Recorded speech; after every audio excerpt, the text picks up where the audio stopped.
Tu sempre sentiu essa vontade de estar ensinando? Não, eu queria ser pianista, assim, né? Tocar festival de jazz e tal. Era o que eu gostaria de fazer. E durante alguns anos me vi buscando esse caminho, assim. Mas aos poucos você começa a dar aula, né? Sim. Alguém, eu quero aula de piano e tal. E aí você começa a fazer isso. Aí você vai descobrindo né, que faz sentido aquilo, que é algo que você gosta também. Em 12 eu presto concurso para São José de Ribamar, para a Escola Maestro Nonato, inclusive, que é uma escola fundada por ele. E é de 12 a 20 eu sou professor lá, de música mesmo, numa escolinha de instrumento, né? Você dava aula lá em Ribamar. Recebi até a foto de um aluno hoje que vai substituir um amigo no restaurante. O menino já toca super bem, fiquei super feliz a receber essa foto. E aí eu vou me descobrindo professor depois. E aí, como o único curso que a gente tinha era de licenciatura, no início eu entro, que é música, deixa eu fazer música, né? Mas muitas das minhas saídas do curso, que foram várias, é porque eu não me achava. Eu falei, não, eu quero ser instrumentista, eu quero tocar, eu tenho que estudar esse piano aqui.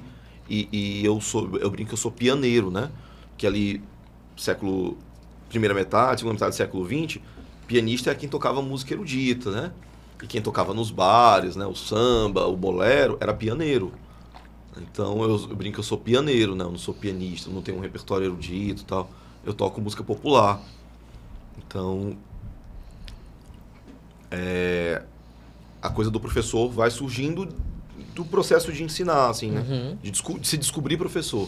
Não era o plano inicial, assim. Agora me explica, eu acho que muita gente que está assistindo a gente, até mesmo, não teve a experiência de ter uma aula de música na escola e tudo mais. Eu me lembro que uma vez, numa escola que eu estudei por 1 ano, eu tive aula de música. E eu me lembro que eu me dei muito bem nos primeiros meses, porque eu acho que, meio que por uma osmose, eu sabia muito da teoria. Assim, comparado aos meus amigos. Não que uma criança fosse super esperta em teoria musical, né? Mas o que ensinavam a gente eram coisas que eu já sabia. Aí depois botaram a gente na flauta doce, sabe? Aquela flautinha, tocar asa branca e tudo mais. E aí eu descobri que eu era péssima mesmo nisso. Nada como um instrumento percussivo para te dar um pouco de moral, porque tu já consegue fazer alguma coisa, por isso é legal. Mas e aí? Quando se ensina música, numa aula de música, é a parte teórica... E aí depois vão para os instrumentos, né? E aí como isso funciona? Porque assim, são muitos instrumentos Depende muito da abordagem, né? Porque, por exemplo, depende muito do contexto. Sala de aula é um super desafio, né? Eu sei lá, eu tenho 30 alunos no IFMA, por exemplo, essa experiência. Então a gente não consegue trabalhar a coisa instrumental na sala com muito aprofundamento, né? O IFMA é uma baita escola e dá muitas possibilidades. Então a gente tem um coral. Então o menino que tem mais aptidão tal, consegue ir para o coral. Ou eu desenvolvo algumas estratégias para os meninos que tocam e etc. Mas a aula de música na sala de aula, ela acaba sendo muito uma aula de história, teoria, e você tenta provocar algumas percepções. Então assim, vou falar de Tropicália. Então eu vou colocar lá Tropicália, um arranjo do Caetano. Esse arranjo começa com aquele pau de chuva e uns outros instrumentos que tentam reproduzir pássaros, né? Porque Tropicália, originalmente, na verdade, é uma obra plástica, que é um corredor, tipo um labirinto, que tem vários elementos de Brasil e no final tem uma televisão ali, né? Porque o que eles fizeram? A Tropicália, ela incorpora vários elementos externos, mas tocando música brasileira. Então, entra a guitarra elétrica, que estava sendo usada pelos Beatles, por John Lennon, por Bob Marley, só que vai tocar forró, vai tocar Ijexá. Então a Tropicália pega coisas de fora e interpreta com sua brasilidade.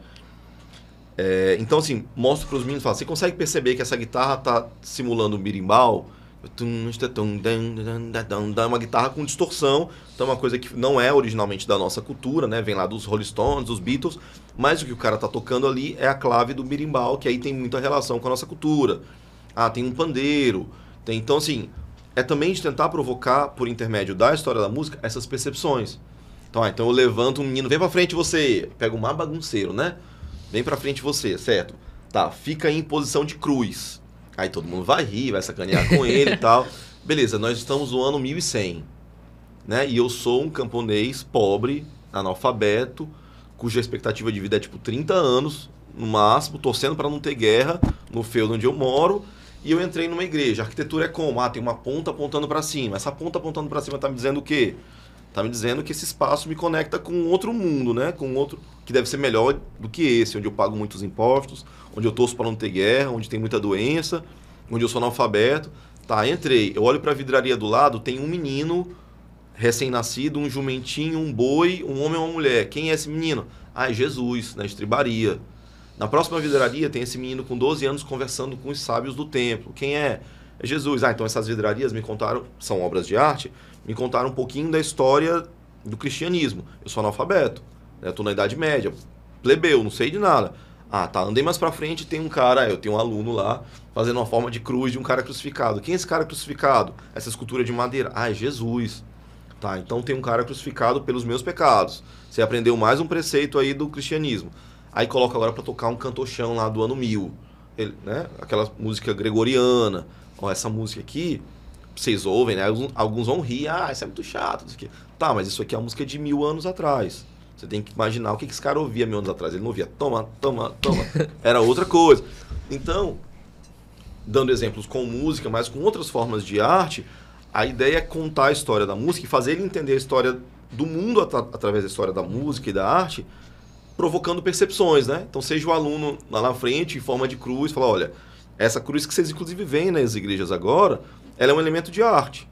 E ela ensina história através desse elemento de arte. A ponta das igrejas, que inclusive hoje são pontiagudas apontando para o céu, é arquitetura falando de algum preceito religioso. Esse espaço te conecta com outro plano. Então, é a história da música, mas eu fico tentando muito provocar percepções, né? Tanto musicais quanto em outros campos das manifestações, para ajudar a internalizar esses conceitos. É chato demais. Não, mas isso é uma coisa que eu acho tão importante nessas áreas que a gente estuda na escola de literatura, arte, música, porque às vezes parece só um enfeitezinho na grade curricular, só para você ganhar um ponto numa prova que tem uma imagem e diz aprecie, ganhou um ponto. Mas no desenvolver na sala de aula de aspectos culturais, artísticos, assim, é muito importante para a nossa interpretação, para o aprendizado de história, cultura, religião, nós como sociedade, a humanidade em desenvolvimento. E é muito importante isso que tu faz, de realmente gerar esse pensamento crítico, porque são coisas feitas pela humanidade, para a humanidade, que representam a humanidade. Que permanecem até os dias de hoje. Você vai encontrar a vidraria pintada, você vai encontrar a igreja pontiaguda. Nossa, uma coisa que eu acho engraçada é que até hoje discutem aquela obra de arte do dadaísmo, que é um mictório. Até hoje discutem isso. Cara, essas coisas é engraçado porque, assim, muitas coisas vão ser atemporais, né? Quando você falou do sabor da pizza, Michelangelo, eu lembrei, tipo, que sempre tem seminário sobre Renascença. E aí eu aproveito e falava, quais são assim, as tartarugas ninja? Ah, Michelangelo, Leonardo, não sei o quê. Mas vocês sabem por que são esses nomes? Não sei o quê. Aí alguém sabe. São artistas, mas de que período? Ah, é do período que a gente acabou de estudar. Tá, então seminário pra vocês. Ah, não sei o quê.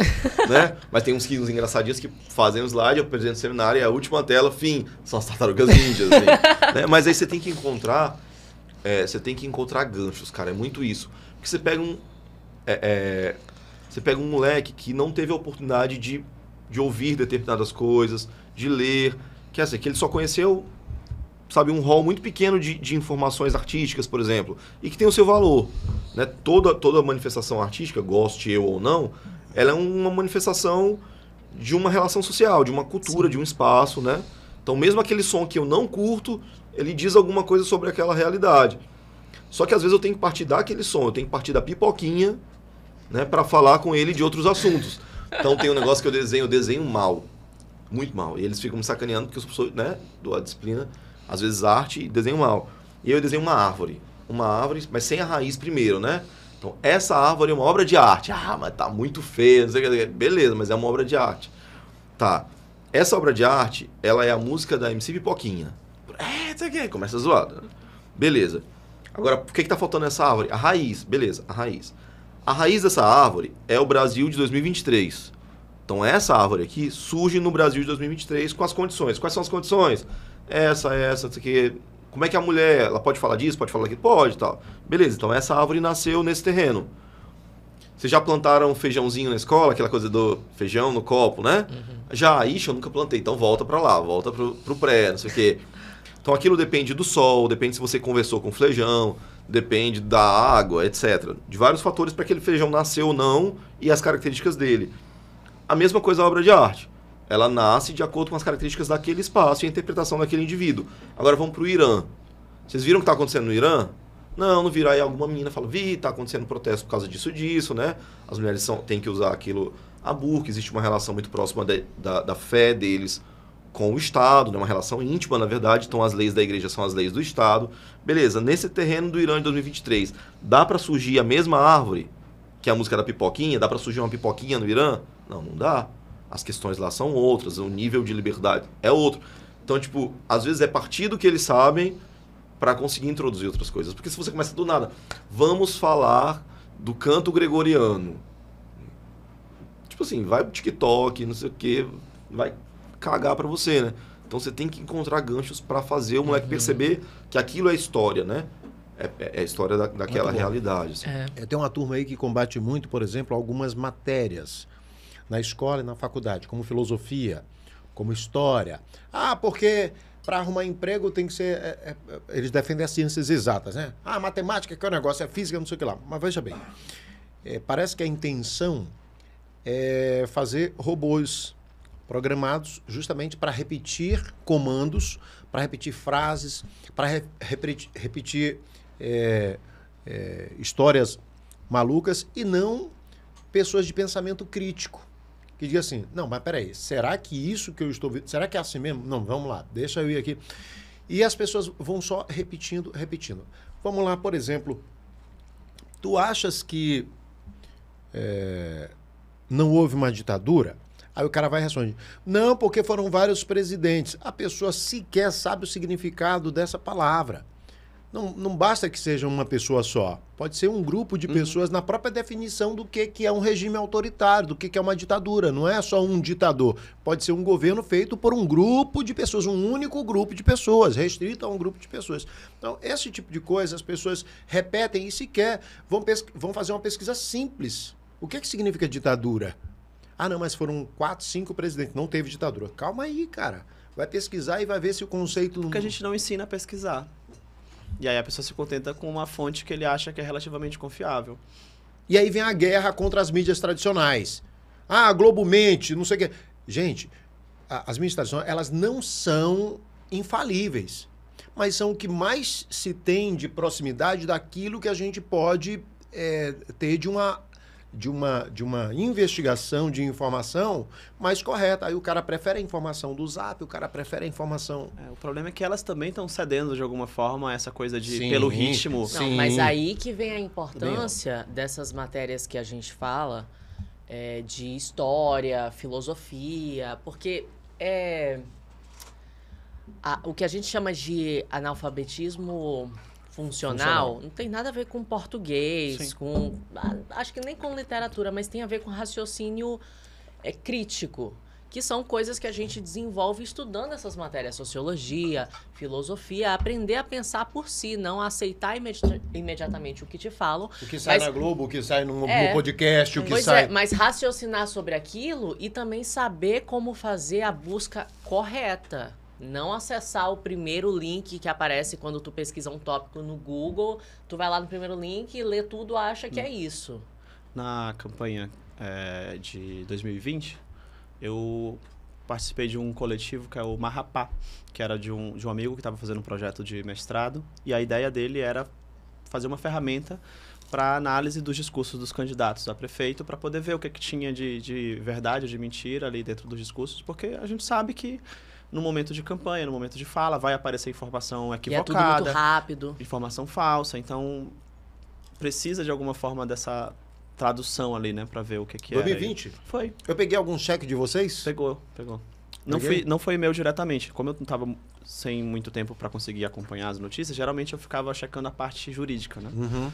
Que aí tinha, porque teve licitação disso, teve lei disso, então eu checava mais essa parte, mas quem fez esse trabalho fez certamente das tuas declarações também. Esse é um trabalho muito legal. Pois é, e assim, era o que dava para eu fazer naquele contexto que eu achei que era relevante de fazer. Um trabalho voluntário, mas que dentro do contexto, é o que dá para fazer, que é ou auxiliar as pessoas a saberem se informar ou combater quando dá desinformação, né? Existem muitas iniciativas como essas hoje em dia, né? Principalmente em época de eleição, como eu falei, é quando as informações elas vão surgindo muito rápido e às vezes precisa realmente de alguém para fazer esse trabalho de checagem, e é muito importante que venham de iniciativas de pessoas que assim não estão ligadas às vezes a nenhuma instituição, né, também. Porque aí coloca o dedo da população no processo eleitoral, no processo de democracia. Eu acho que isso tem crescido, né? É uma coisa que é bom que seja incentivado no final das contas, porque eu acho que amadurece todo mundo nesse processo.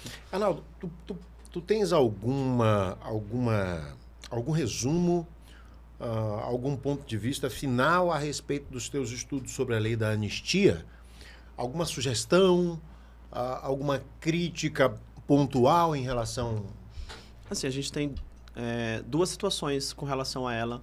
Uma a gente teve um julgamento da Corte Interamericana de Direitos Humanos em 2010 que condenou o Brasil no caso Gomes Lund, que é o caso relacionado à guerrilha do Araguaia. O Brasil foi condenado e aí, dentre as coisas, era fazer uma Comissão Nacional da Verdade, que foi o que foi feito em 2014. Podemos fazer várias críticas à comissão, acho que ela foi muito tímida, mas é um dos pontos. Mas pelo menos existiu. Existiu, fez um trabalho com relação, por exemplo, à questão indígena, ela fez um bom trabalho. Porque às vezes a gente esquece de alguns segmentos com relação, que sofreram mais do que outros com relação à ditadura, né? E os indígenas Os indígenas foram deles. A gente está vendo essa crise que é recente, é um retrocesso, não, eu digo, é um resquício histórico dessa negligência do Estado brasileiro. A população LGBT, por exemplo, vários segmentos que foram mais perseguidos ou perseguidos de uma forma diferente do contexto geral, né? E além da questão da decisão que existe já da Corte, que o Brasil tem o dever de cumprir e ainda não cumpriu, tem a questão desse julgamento lá do STF em 2010, que ele ainda não foi finalizado, porque foi feito um recurso e esse recurso nunca foi julgado. Então, assim, ainda há uma oportunidade do STF rever a posição dele e fazer uma posição que seja de acordo com o direito internacional e não de acordo com o entendimento que ele deu totalmente equivocado nessa posição, né?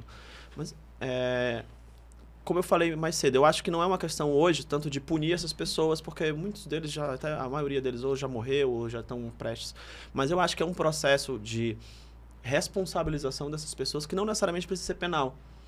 De reconhecimento. E tornar isso público, né? No caso de um dos torturadores lá, que foi o citado naquela ocasião que tu mencionou do Congresso, ele foi condenado numa ação declaratória. A família, uma família de pessoas que foi vítima, entrou com uma ação só para que fosse reconhecido que ele fez aquilo. Não era para punir, não era pedindo indenização, era só para que o Estado brasileiro, através do judiciário, dissesse: essa pessoa foi um torturador e torturou fulano, fulano e fulano. E isso transitou em julgado, então tem uma decisão, isso tem um valor simbólico que eu acho que pode e deve ser trabalhado, sabe? Na África do Sul, por exemplo, se a pessoa se voluntariasse a aparecer para poder prestar esclarecimentos, no caso do apartheid lá, ele não era punido, ele recebia a anistia do Estado.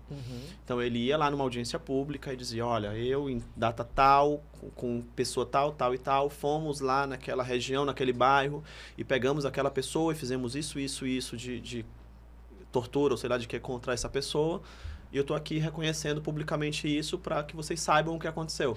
Olha, é interessante isso, porque é o seguinte, você vê o tamanho da importância disso, que ela é maior até do que a própria punição.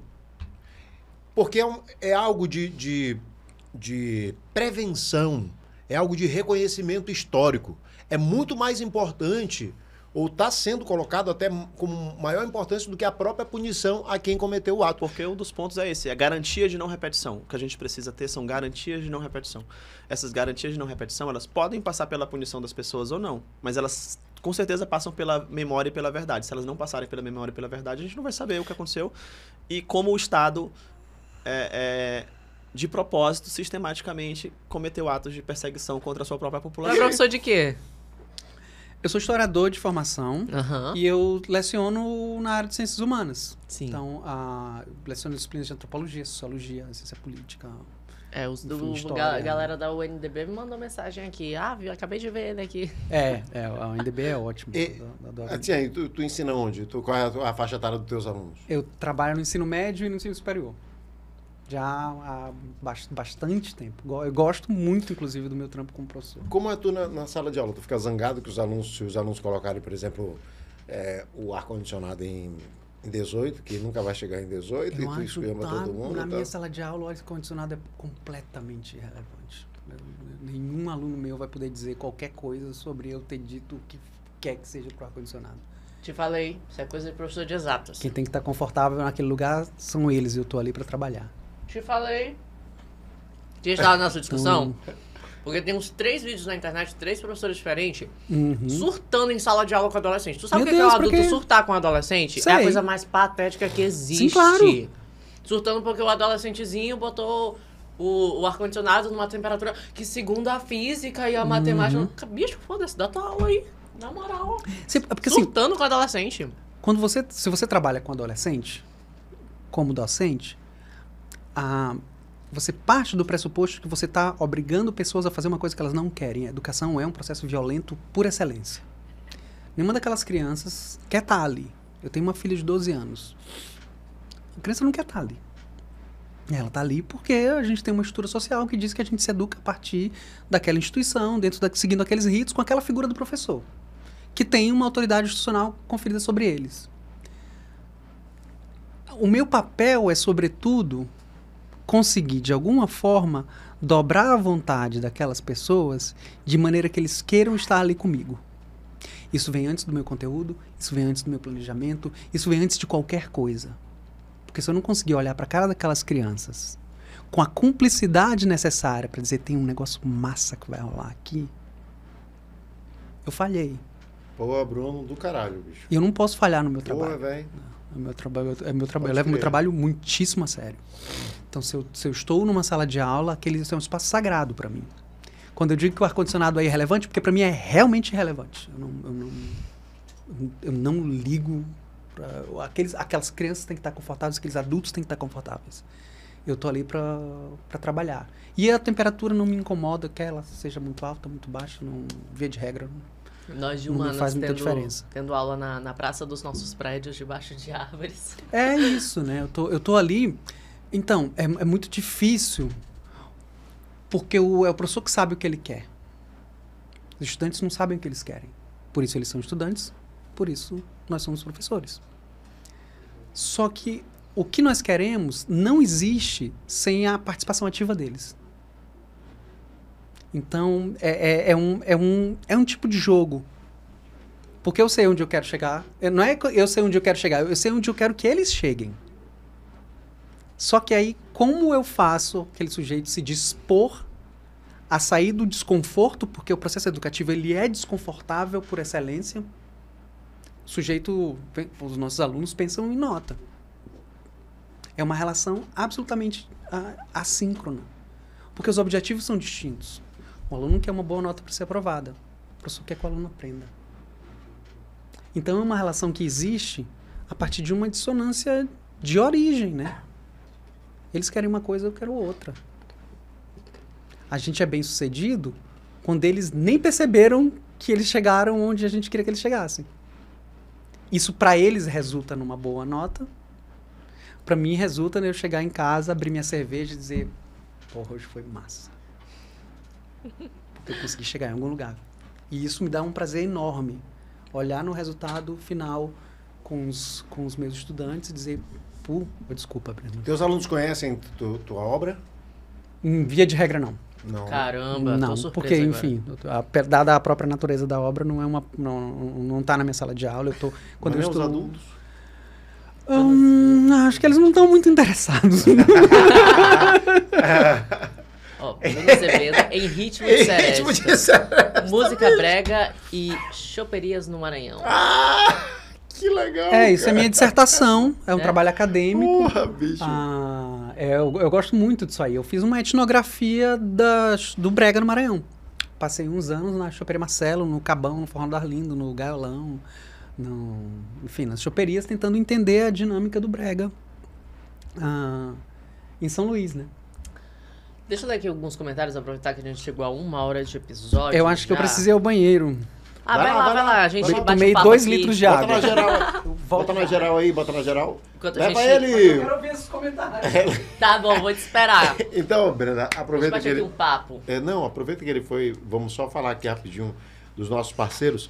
Mandar um abraço aqui pro pessoal da barbearia Clube Império, que cuida dos cabelos grisalhos desse apresentador e dos cabelos compridos do querido Ian Bruno aqui no estúdio. Januário, a Brenda já falou da delícia que o Januário tem mandado aqui pra gente. E eu vou falar de novo de uma coisa. Gente, vocês não têm noção a felicidade que eu tenho quando eu vou comer um vinagrete. Olha o padrão de corte desse vinagrete. Não, eles são enjoados lá. O Bicho, Januário, sabe, são quando as enjoados. coisas no vinagrete estão tudo do mesmo tamanho e não é nem pequenininho, E nem como se grande tivesse demais. passado por um processador, nem grande como se tivesse cortado com preguiça. É o tamanho perfeito e é maravilhoso. Não, eu sou muito fã, cara.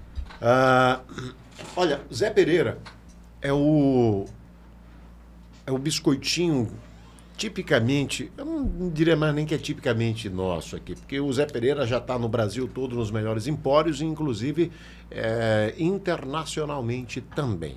E quero convidar você a participar aí no Zé Pereira Café, que tem comida árabe, e a minha recomendação é que você, depois de comer uma comidinha salgada lá, você pode pedir a torta Zé Pereira como sobremesa, que vai estar uma maravilha, uma delícia, tá bom? São os nossos parceiros aqui. Informar também que está valendo a promoção no nosso canal no YouTube. Quem se inscrever vai estar concorrendo conosco a uma Tatuagem de no até valor, R$500. no valor de até R$500. Pra isso tem que ir lá no Instagram, no vídeo fixado, no Reels fixado e seguir essas regrinhas aí. As regras também estão na legenda do Reels, então eu não vou me delongar muito.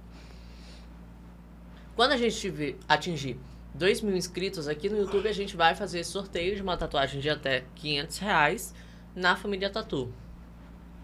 É com o Neném Tatu e a turma lá que... O Neném, tu disse que ele é realista, né? É especialista em realismo.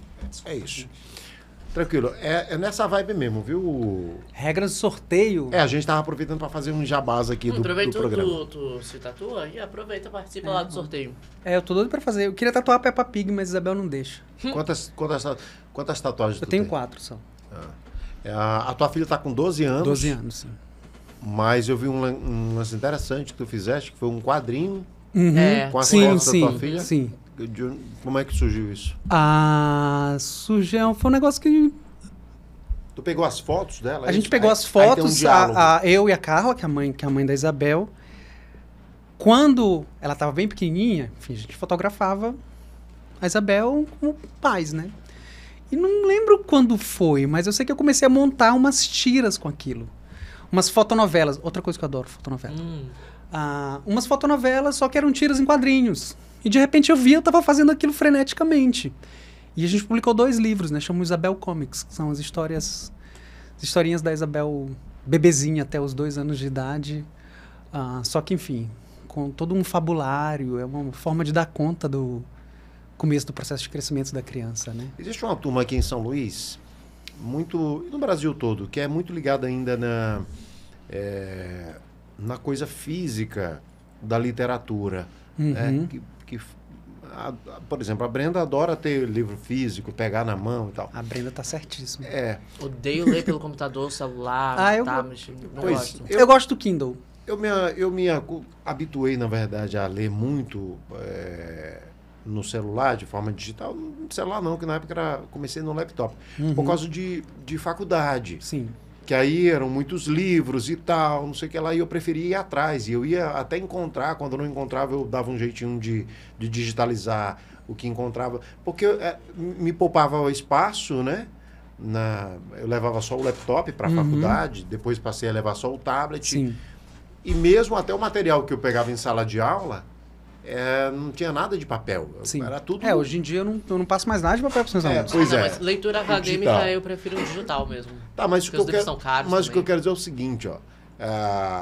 Há coisas que elas não tem jeito a gente brigar contra elas, porque elas vão acontecer. Sim. E uma das coisas que aconteceram nesses últimos tempos, que a gente até comentava que 10 anos hoje em dia passa Você tem uma evolução igual você só alcançava com 100 anos no século passado, né? E aí sumiram as bancas de revista, sumiram publicações, sumiram jornais. E quando falo que essas coisas sumiram, não é que elas deixaram de existir, mas é que elas passaram a existir de uma outra forma. Elas ocupam outro lugar na nossa sociedade. Pois é. Mas a gente é saudosista com essas coisas. Eu, por exemplo, adoro o vinil. Sim. Né? E o vinil, inclusive, está voltando por causa disso, né? Sim. De muita gente querendo. Mas houve um processo de retirada de bancas de revista, ou então elas se transformaram em alguma outra coisa e tal. E é uma briga de uma galera que continua achando que deveria existir e tal. Qual é a tua visão dentro desse contexto todo? É uma pergunta muito ampla, né? Então, eu sou um historiador e edito livros. Então, a minha relação com a coisa antiga... É um cacoete dizer que historiador tem relação com coisa antiga, né? Estou falando de mim especificamente. Sim. E com o suporte material dessas coisas é muito forte. Minha casa é cheia de bagulho. Porque eu gosto. Né?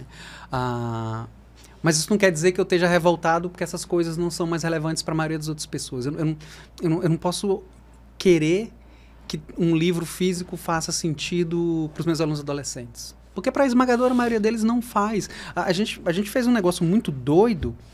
Que já repararam como é esquisita a ascensão da categoria conteúdo?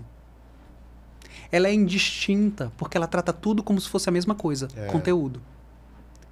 Isso para mim é uma questão, porque essas coisas são, ou pelo menos poderiam ser hierarquizadas de maneira a entender que determinado objeto precisa de determinado tratamento. Então é claro que a gente não vai brigar contra isso, mas eu sinto saudades de ir na banca de revista e descobrir uma coisa que era nova, porque eu descobri muita coisa na banca de revista. A experiência de estar na banca de revista, de comprar uma revista, é cara para o meu processo de formação, enquanto leitor, enquanto alguém que vive a cidade. Mas eu não posso querer que esse processo seja caro para as outras pessoas que vieram depois de mim. Porque seria, no mínimo, tolo, né? Porque eles têm outra experiência, eles vivem outras coisas. Então, me entristece, mas eu entendo que a minha dor é minha, a dor é de ninguém, né? Então, é meio pueril advogar pelo retorno de coisas que a gente sabe que não tem condição real de existência no mundo mais.